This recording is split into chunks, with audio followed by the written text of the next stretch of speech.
what you want to do when you graduate. Let's start on this side. I like to go into ethical hacking,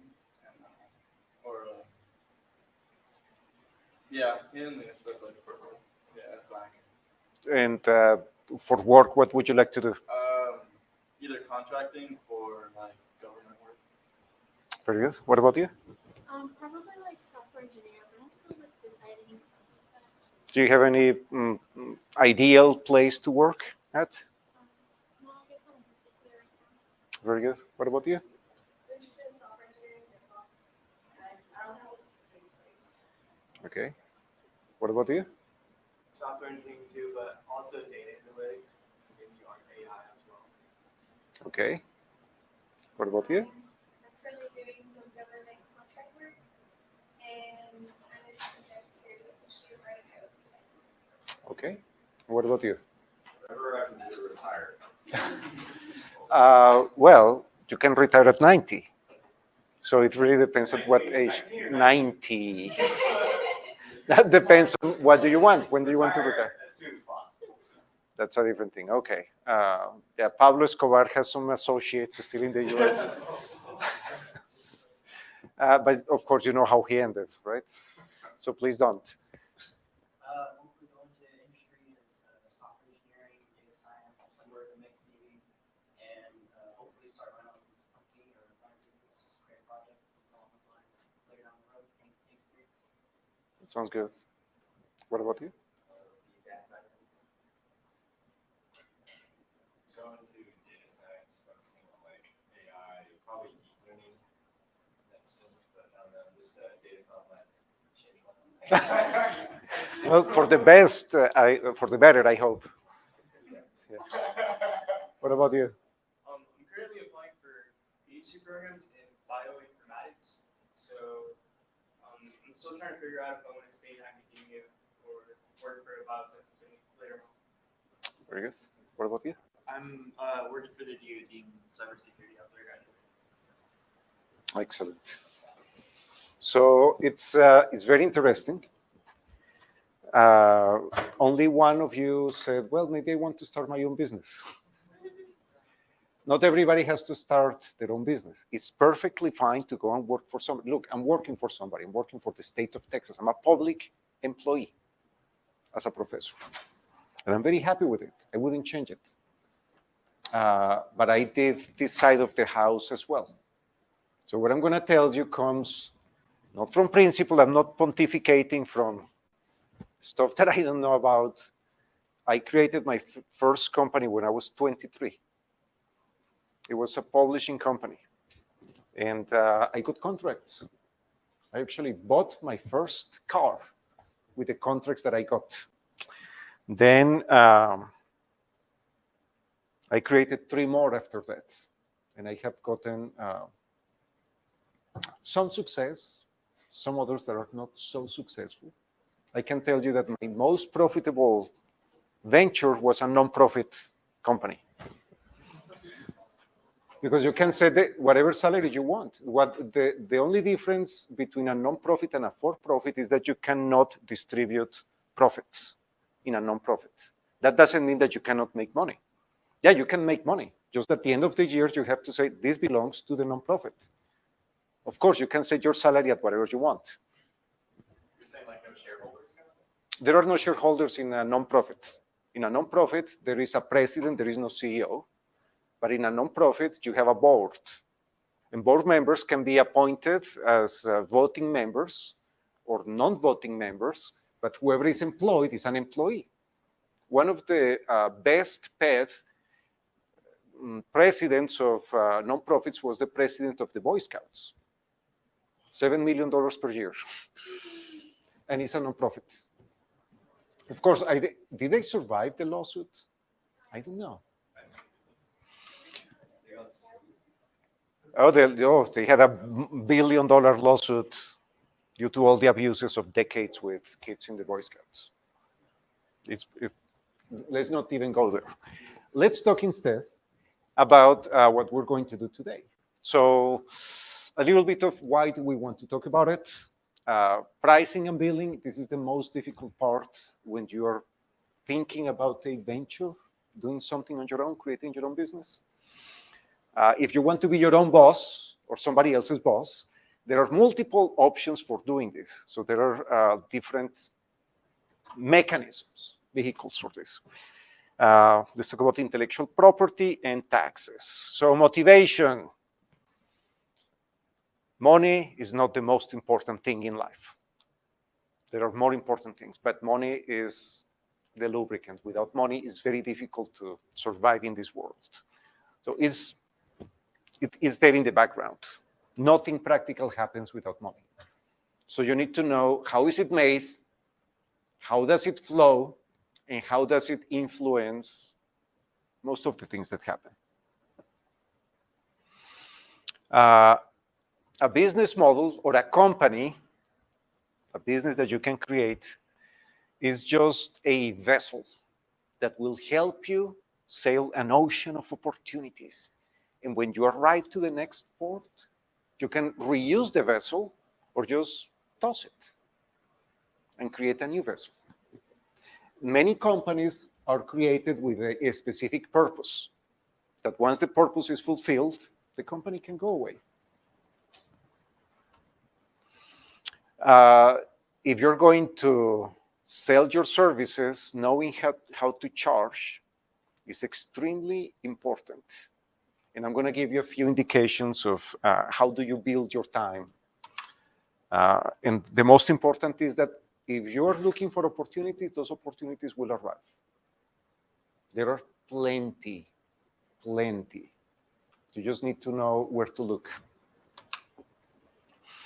And as usual, the lack of awareness creates problems. You just need to be aware of what are the opportunities, what are the pitfalls, what are the risks. And today, after this 30 minutes, the next 30 minutes, you will be qualified to go and become a CEO in your own company. So let's start with a pricing and billing. That PO box should have been an animation, but I think that is out of order. If you're going to do any type of work, please, I implore you, write a contract. A contract could be as simple as an email or something more formal. But a contract requires a scope. You need to know what are you committing to. When do you have to say, I cannot do that because that's not what we agreed to. And there are two ways of charging canonically. I mean, there are multiple financial instruments for exchange of services and goods.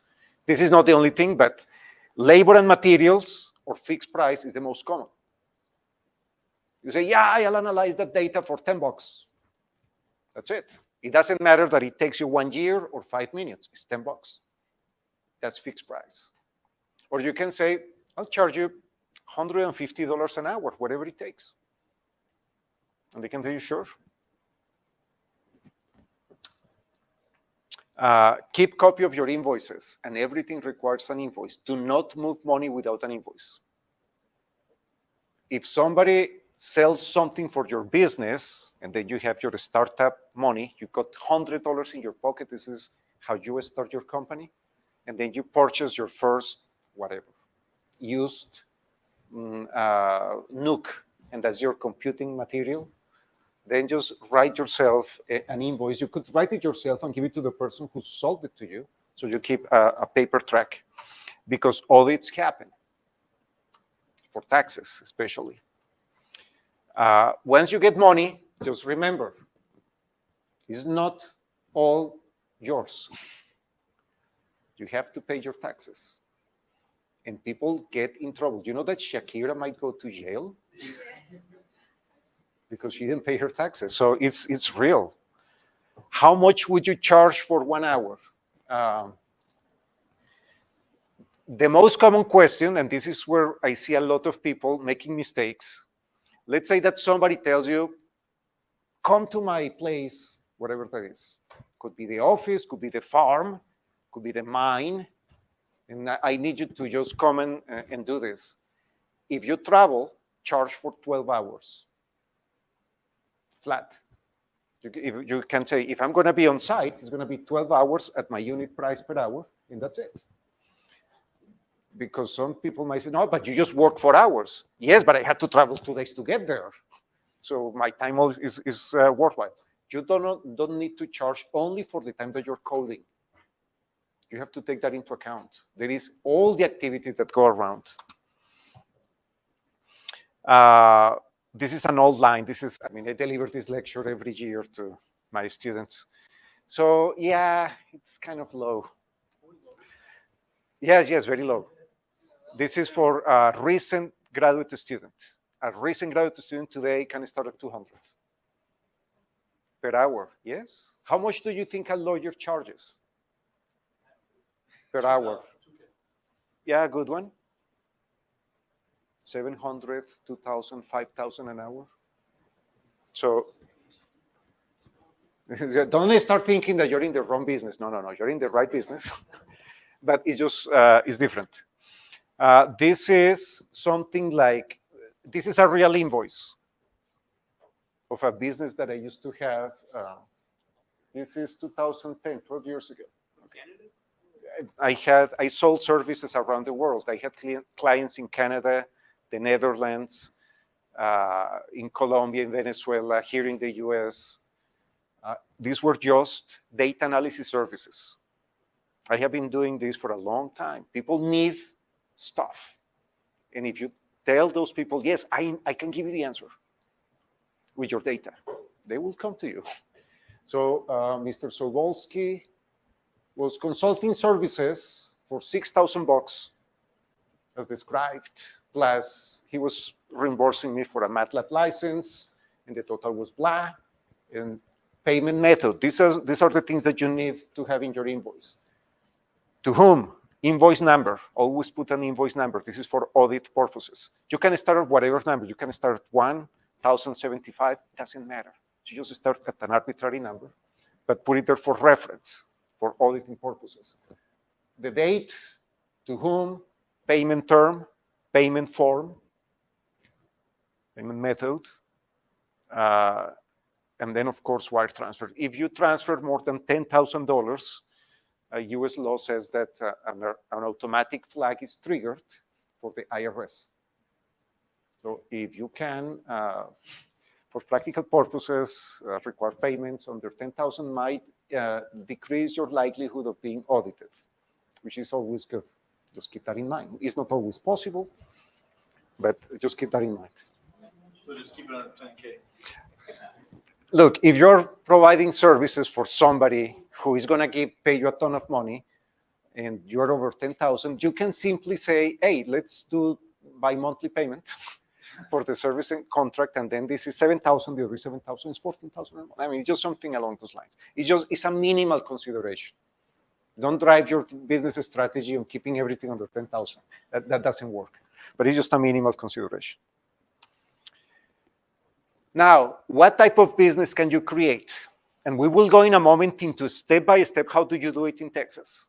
And I can tell you it's extremely simple. It's very simple. These are the main forms of business models that we have. The sole proprietor. You say, well, I'm the business, so I charge my money. That's very simple. It's the simplest, but it has unlimited liability. Let's say that your task is to do the analysis of a load in tons of a cart going down a roller coaster. It's almost like physics, right? And then you do your analysis and say, yeah, it's good. The stress that we have detected with the sensors don't go over this level. 20 people can go in. And then 18 people got in, it derailed, and it killed 15.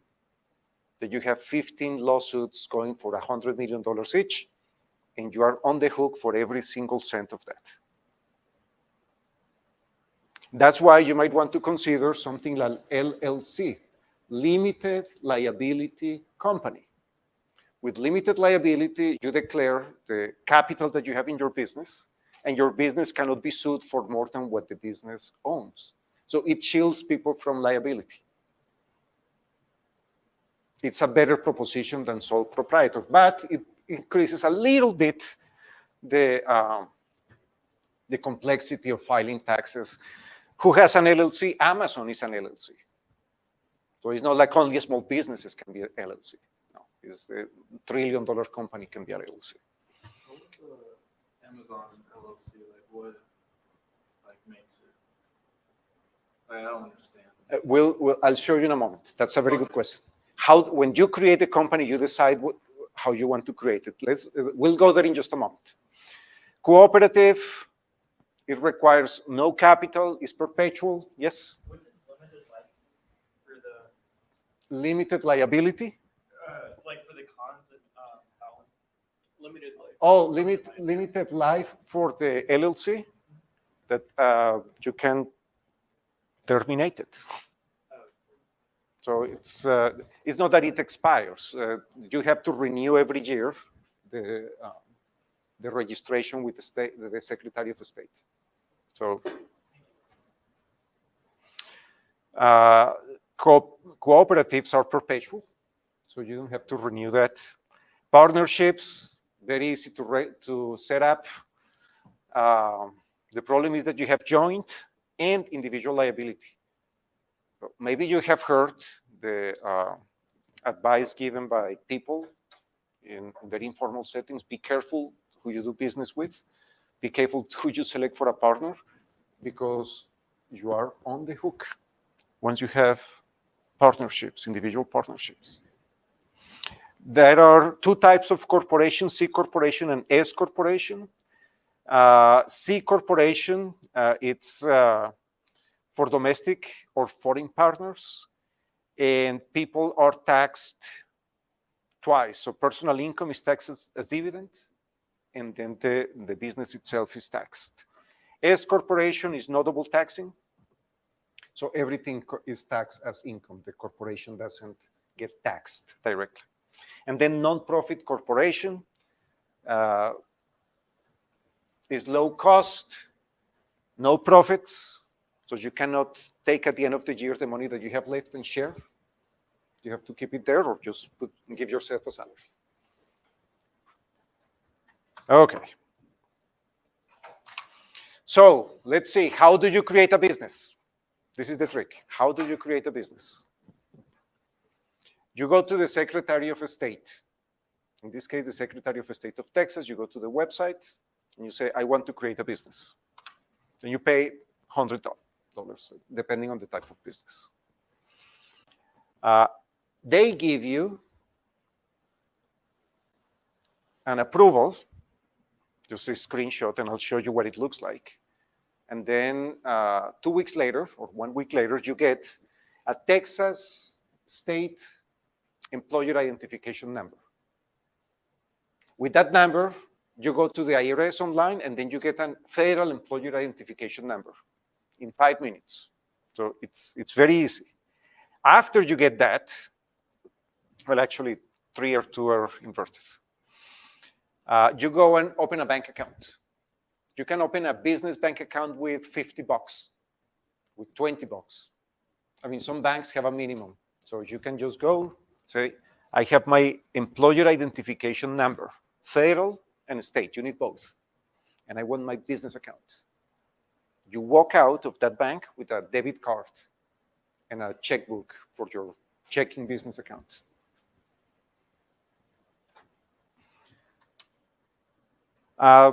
You might want to get a PO box, because then you're going to be spammed with a bunch of people, businesses telling you, buy this, buy that for your business, and shipping supplies, and posters for your employees, and stuff. But you're going to be bombarded.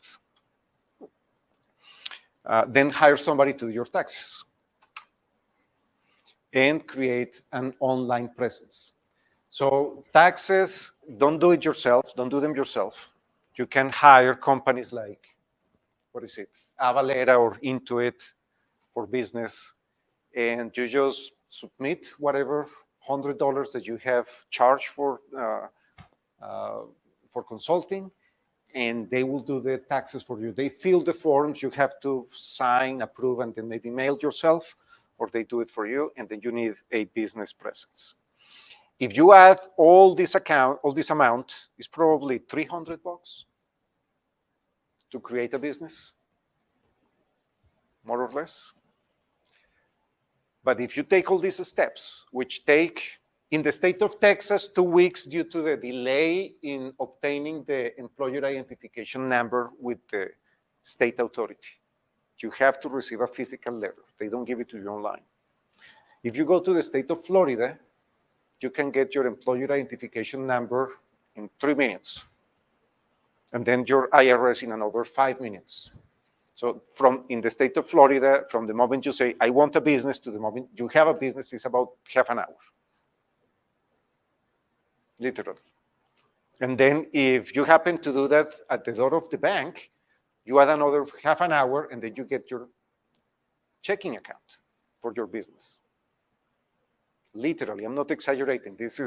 Texas is a little bit more conservative in that sense. So this is what it looks like. This is what it looks like in Texas. There is the Texas Secretary of State. You create your name, then you create, wait a second. Yes. You have to create a user, the password, and then you just follow the steps, and I think that the steps are here registered, and then you create a business. It's extremely simple. It asks, who is the owner? So you can put yourself. What type of business do you want? Well, LLC is one option in a drop-down, or nonprofit. And then just address, articles of incorporation. If you have articles of incorporation, you upload them. If not, then you don't have to. Then create your local mailbox. This is an example of, I created a local mailbox for one of the businesses that I created here in Texas. There is a notary, is this person who starts a teleconference. It's not Zoom, they have their own system. And then they notarize. They make you hold your driver's license. You have to scan it, send it to them. They say, okay, I verified. This is notarized, done. Takes about half an hour to notarize your signature. Yes? I'm sorry, what do you mean by local mailbox? I've never heard of that. Oh, it's just a P.O. box. A P.O. box is a postal office box. You can have them in the USPS, the US Postal Service, or you can have private businesses to hold it for you. That's where you do it, is that one I always have an address outside my house for all business purposes. So after you have it, I think that these slides were flipped. Yes, I meant to put the other before this one. So this is how you start creating your company. It looks like this in the Texas Secretary of State. So Article 1, entity name. This is the name of my business, Google Solutions. You have to search the name. If the name is available, then, okay, what is the business address? What is your phone number? What is the, et cetera, et cetera. Who are the managers? So Vo, my wife. So that's why we called it Google Solutions. Supplemental provision information. You don't have to provide anything. And that's it. You file it. I mean, it's literally 3 screens with 4 text boxes. Yes, way. It's as simple as that. And then online, you get this certificate of formation. After you do these 3 screens in which you just have to write your name, your address, and your phone number, they give you this ID. And then 2 weeks later, you receive something very similar, but that document has the employer identification number. And then you have a business. Now.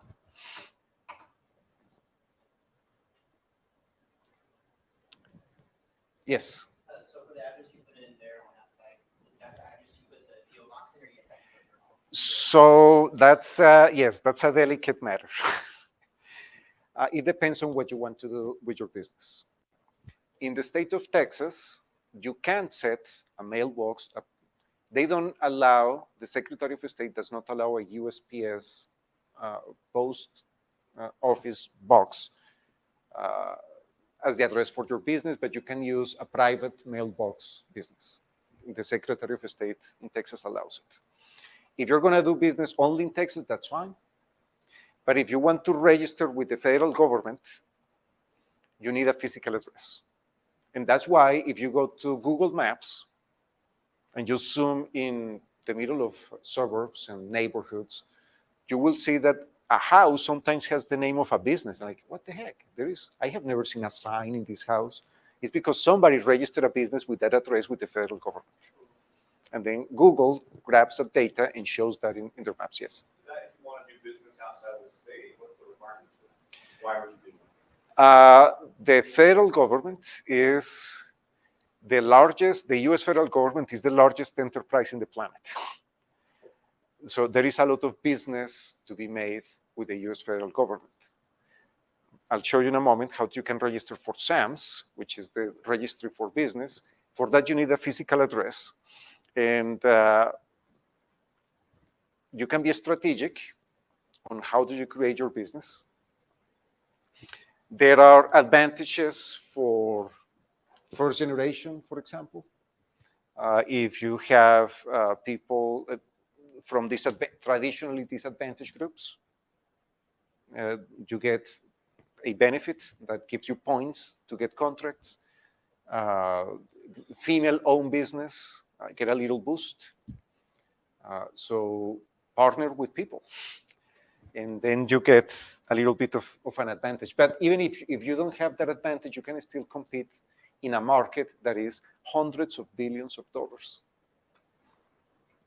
Yes, go ahead. Is there some way where we can get like a resource for like advising on like Yes. how to start like a business? Yes. Like all of it, is there like someone that can tell me, oh, if you're this and that, you get this bonus, and you can start like this and that. Yes. Every city has local resources. You just have to Google. There are people here in the city of San Antonio who help people create businesses. So definitely you have that. But let me just finish here, just the comment about the federal government, because this is a fundamental key for a young business that any of you can go and create on Monday, if you want. There is the System of Award Management, SAM. SAM is the primary database for federal contractors.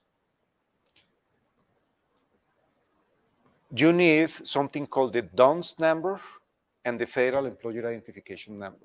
The DUNS number you get for free. They will try to sell something to you, but you can get it for free. Then you have to go to the North American Industry Classification Codes. This is the only part that is not half an hour. It might take a couple of hours because you have to search a database and you have to figure out, I want to do X, Y, or Z. For example, I want to do consulting in scientific areas. There is a code for that. I want to do consulting in biomedical areas, and there is a code for that. I want to sell office supplies. There is a code for that. So you find all your codes, and once you get a contract, you get a past performance evaluation, but in the beginning, of course, you have no contract, so such thing does not exist. And then you start searching for open opportunities. You go to Fed these ops. There are many people who have started with very small contracts with the federal government. If you go to that website, you will find stuff is needed for fill the blank, paper clips, pencils. These are selling physical assets, consulting, and there are opportunities for data analysis. So let's assume that you find one, you compete. In the beginning, you might be able to get small contracts because your overhead is small. You might not have a mortgage, you might not have an employee, you might not have a physical location, but you don't have past performance either. So you will compete with very low price, but it's a high risk for those who might trust you with doing something. Intellectual property, let's go to this. Let's bypass this. I think that there are more important things that we have to talk about. I already told you any bank movement above 10,000 is reported to the IRS. And it's very important to file taxes on time. If you don't file taxes on time, even if you report 0, you might get a fine for not filing on taxes on time. So every quarter, it takes about 15 minutes to go online and select no income declare, submit. Then you certify that it's true, and then that's it.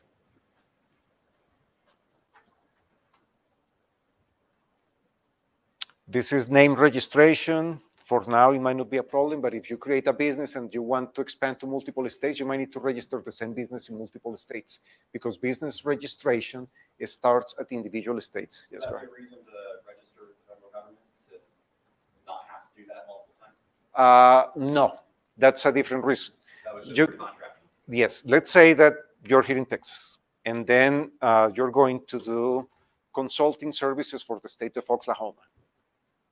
If you want to do that with them, and you might get local tax advantages or local incentives by creating a, for example, tax deductions by creating a physical presence in the state of Oklahoma. If you decide to do that, you need to register the entity in the state of Oklahoma. It doesn't matter that you register with the federal register. The federal registry is for the federal government. They don't manage anything that has to do with local or state governments. And there is a business trademark, which is $300. Okay. So I'm going to give you the summary in a moment, but before we do that,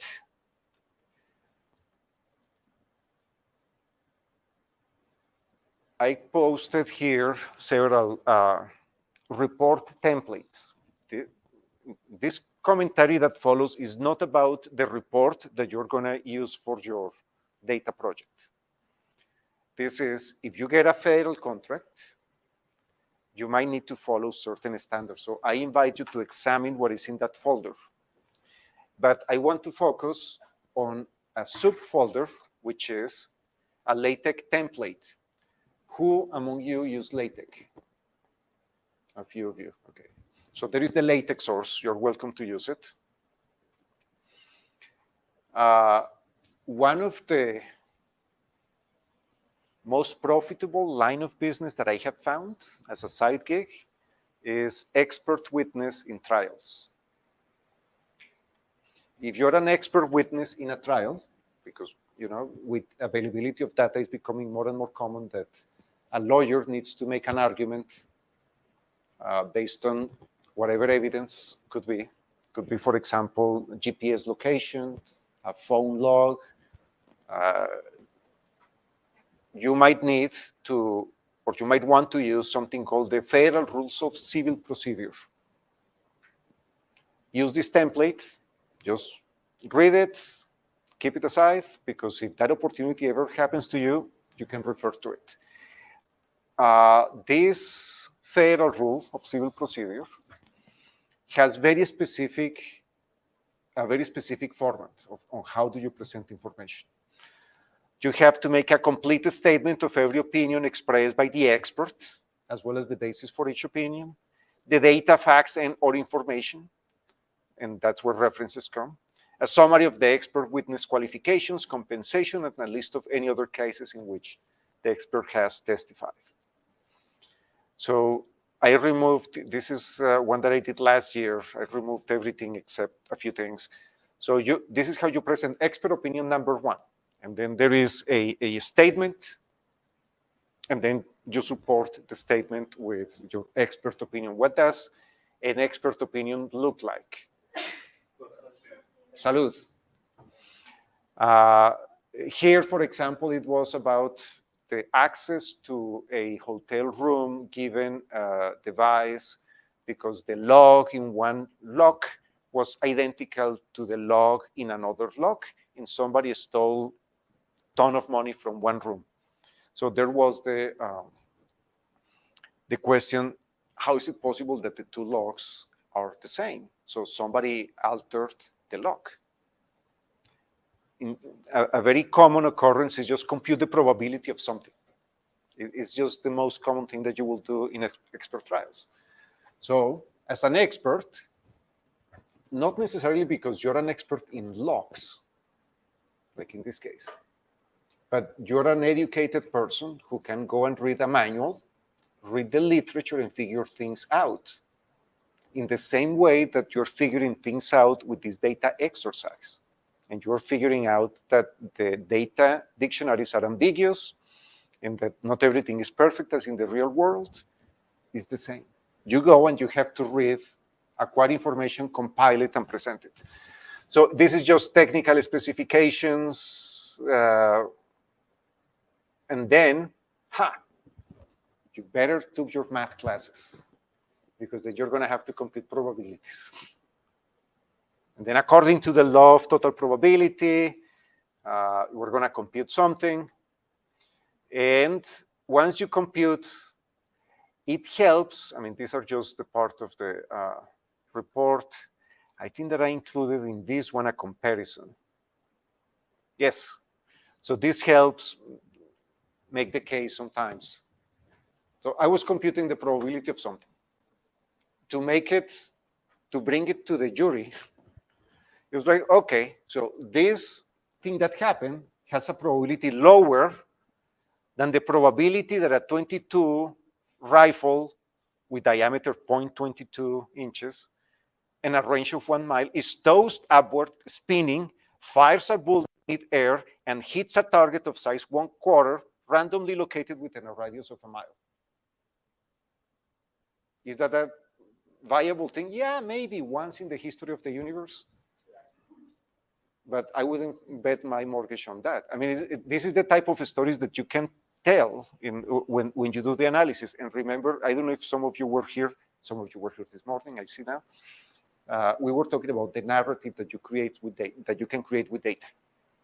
You have to tell the story.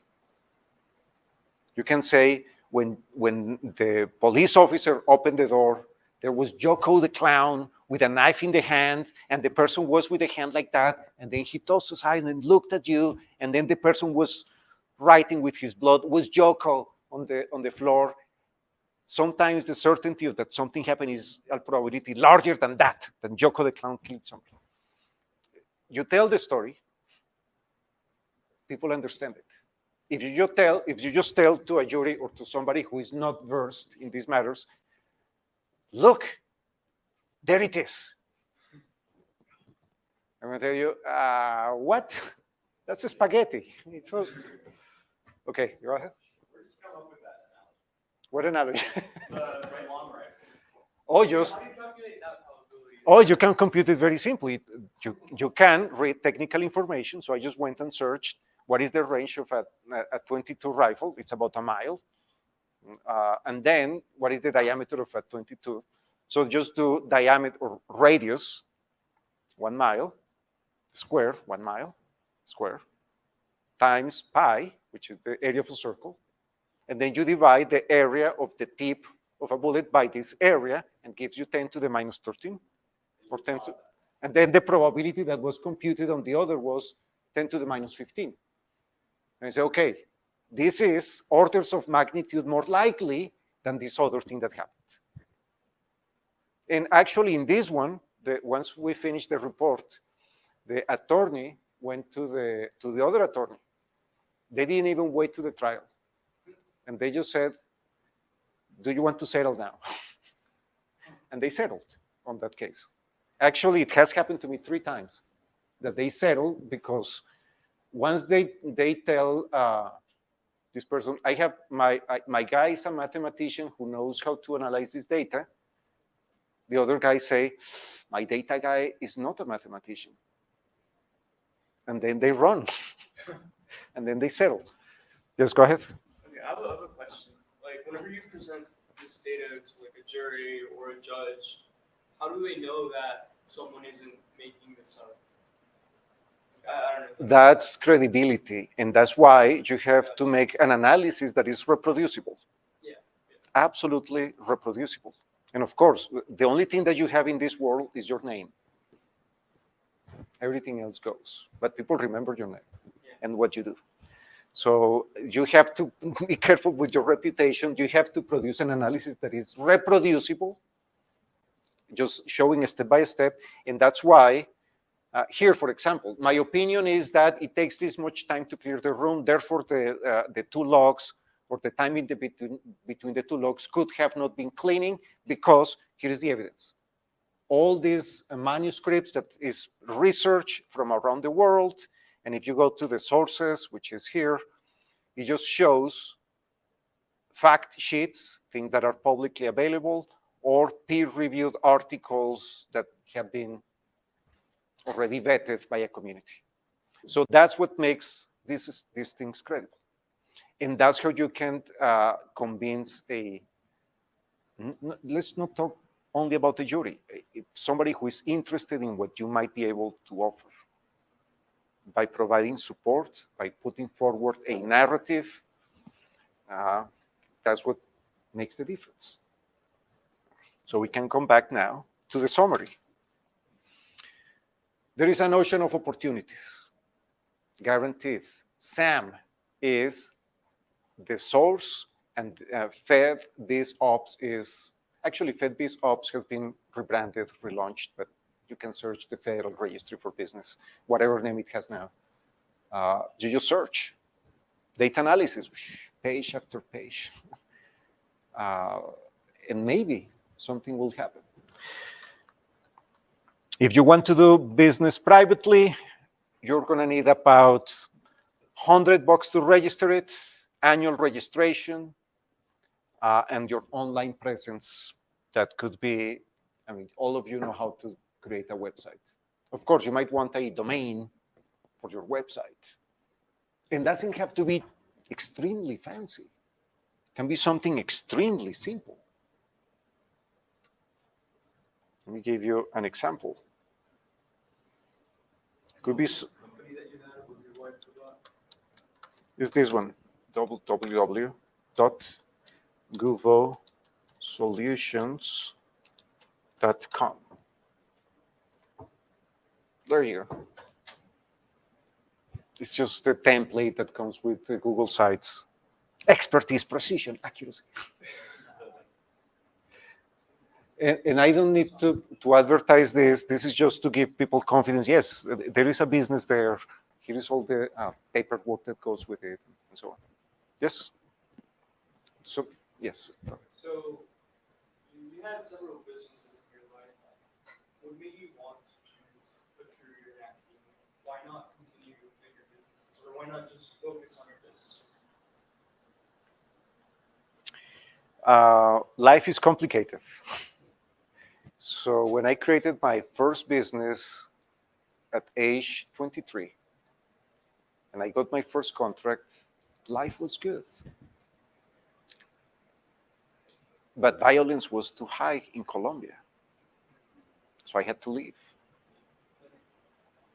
And then I landed a job here in the US. I landed here in April 2001, I think. Fluent in computer programming languages. I mean, I can do several things. I could barely speak any English. That night in Tallahassee, Florida, I went to a McDonald's.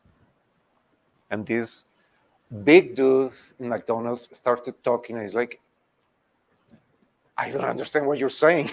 I don't know what you're saying. So we just pointed to the burger. And the guy kept saying something. I just couldn't make this accent out. I just couldn't understand. So I came to work as a computer programmer, because this was before the dot-com burst. Any person with a pulse in the US who can put two lines of code together had a job as a computer programmer. It was that bad. That's why companies started going abroad and hiring people. But once you have a work visa, you can only receive income from one source, your employer. So any opportunity to do business was gone. But as soon as I landed, I started preparing to apply for graduate school at Florida State University. And then I applied to the program that I truly wanted, the Masters of Fine Arts in Creative Writing. And in the state of Florida in 2001, you couldn't hit submit until you selected a second option for your graduate program. And I was like, what do I pick as a second option? Math, that sounds good. 2 months later, I got the letter of rejection. We regret to inform you from the English department. And 2 weeks later, I mean, they immediately forwarded everything to math. 2 weeks later, welcome to the math department. I say, okay, that's what is available. That's what I'm going to do. What is available? Then for 7 years, it was go to work as a computer programmer in a motorcycle, because that's the only thing that I could park quickly at lunchtime when I went to school to take a class in whatever was being offered at lunchtime. And then I had to jump back in the motorcycle to go back to the office. And then I would jump in the motorcycle, go back to school at 6 p.m., and then run to the library to buy a liter of coffee to study until I couldn't study anymore. Sometimes it was 10 p.m., sometimes it was 4 a.m. The week of tests, I would sleep 8 hours per week. It was 2 hours per day. And when you have 2 hours to sleep, driving half an hour is a waste of time. So I would go to the lounge in the math department at Florida State University in the comfiest couch in the universe. And sleep there until before 6 a.m., because at 6 a.m. the cleaning crew would arrive. Then I would go to the gym, not to exercise, but to take a shower. Then go back to the office, come back again. Go back to the office, come back again. Until 2007, November 17, 2007, when I got my green card on the mail. So finally, I made it. I got my green card as an alien of extraordinary ability. It has these sci-fi overtones. But it's one of the categories for my contributions in the field of literature as a fiction writer. I said, okay, I got it. I had a contract with the government of Spain, but I couldn't get their money. So it was on hold. Everything was notarized, signed, ready. So I called them. I got it.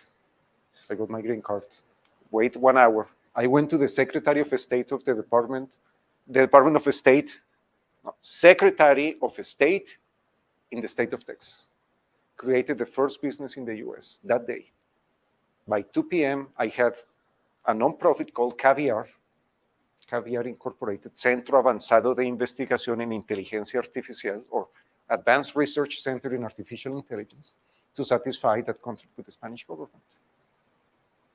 Then I went to, I picked up the phone, I called my boss in the computer programming company, and I quit you.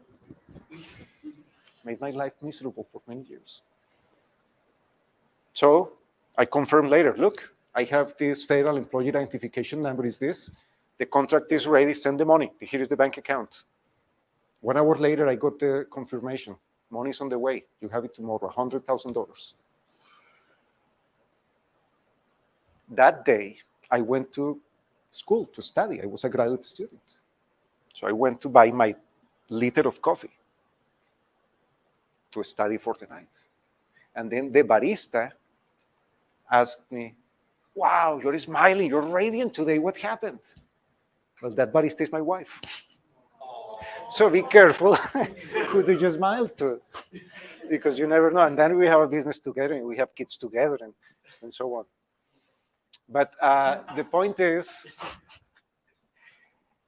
this is a true life. I mean, these opportunities happen. And of course, I had the knowledge of how to set up a business just because I had done it before. Now, how did I do it the first time? Nobody taught me. I had to figure that one on my own the first time, and it was failure, and then I screwed up taxes, and it was bad. But I learned how to do it. Now, many kids who are going through this track have not been exposed to thinking about it. I don't want you to think that you have been qualified to be a CEO. I just exaggerated at the beginning. I'm sure that you know that. But being exposed at least to the option, like this is real. We're not talking hypothetical. It was creating a business that cost me half an hour and $100 in 2007 that I was able to change the trajectory of my life. Had I not done that, I would be in a cubicle in some basement just still programming. But now I'm in academia because at that point I was finishing.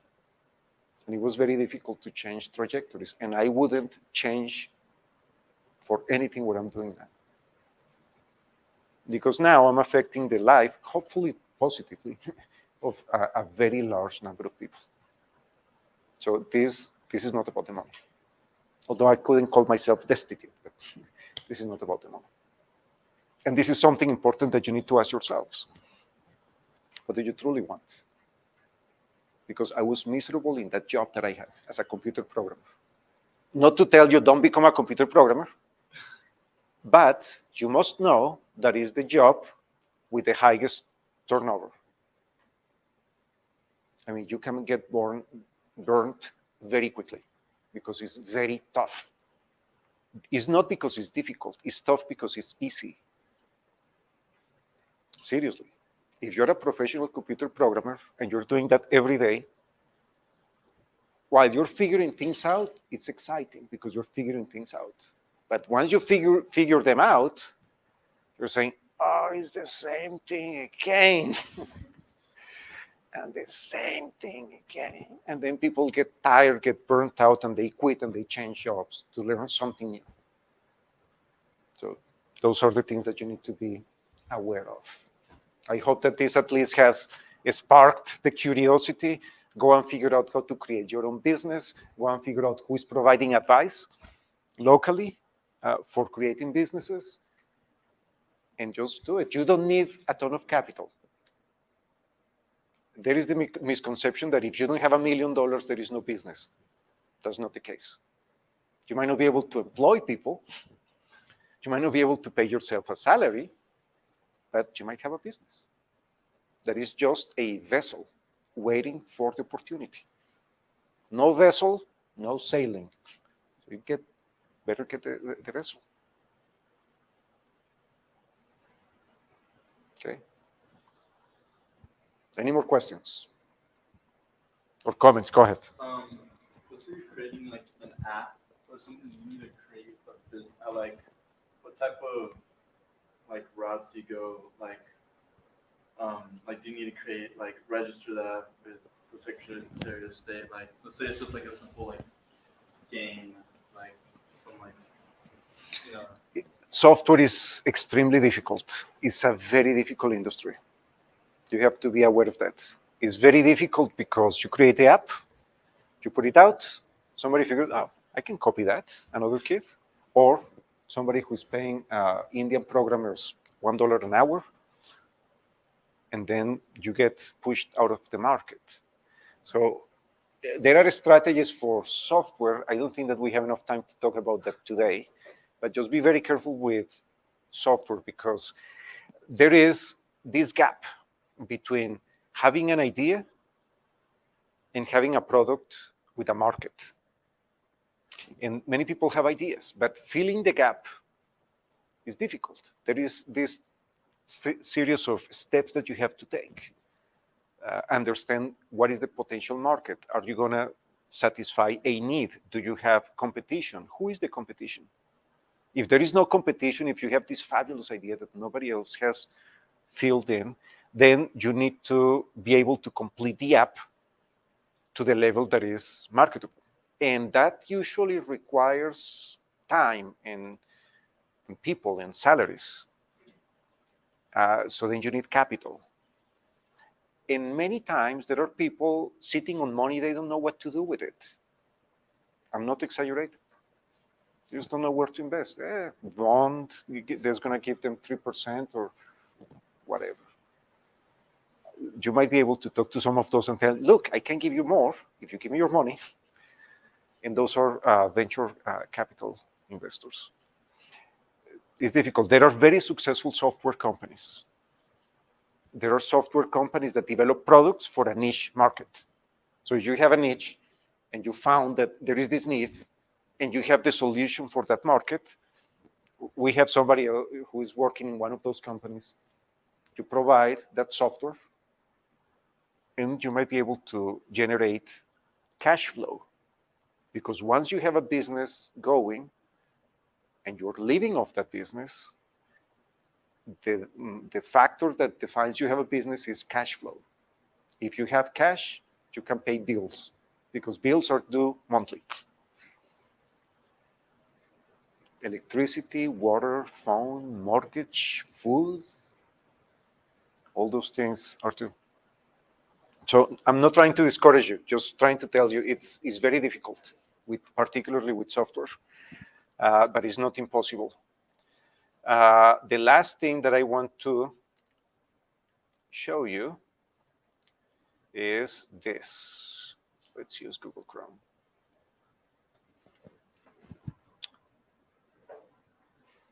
Oh, come on. Universal Technical Institute is right in your backyard. And in less than a year, you can train for one of the 43,000 average annual welding job. People, we've got a lot to cover and time is short.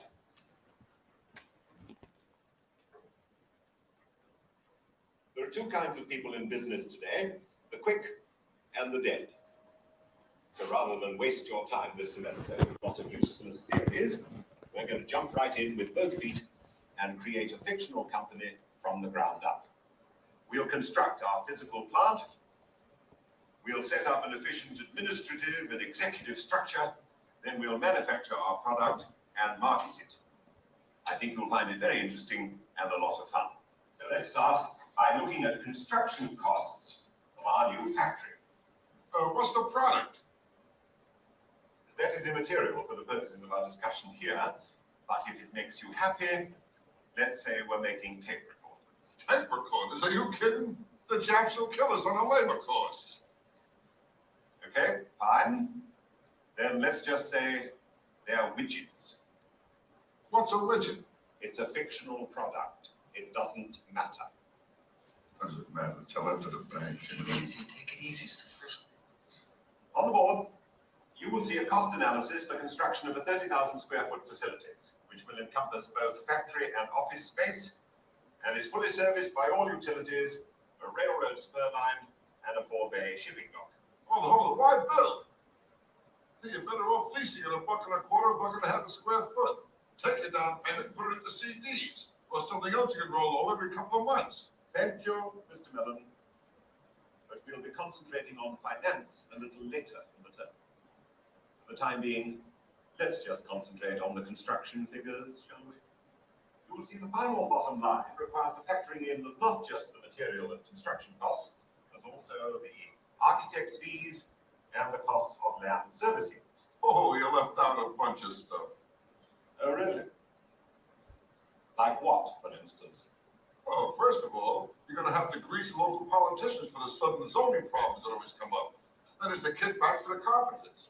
And if you plan on using any cement in this building, I'm sure the teams would like to have a little chat with you, and that'll cost you. Oh, and don't forget a little something for the building inspectors. Then there's a long-term cost, such as waste disposal. I don't know if you are familiar with who runs that business, but I assure you it's not the Boy Scouts. That'll be quite enough, Mr. Mellon. Maybe bribes and kickbacks and mafia payoffs are how you do business. But they are not part of the legitimate business world. And they're certainly not part of anything I'm teaching in this class. Do I make myself clear? Sorry, just trying to help. Now, notwithstanding Mr. Mellon's input, the next question for us is where to build our factory. How about Fantasyland? So the fun thing with the serpent is, how does the serpent talk? What and not? So there are multiple ways of going about that, but the point is, just try it. Do something with it. Guys, I think that we have to go back. Any final thoughts before we leave? Okay, good luck. Let's go back and continue.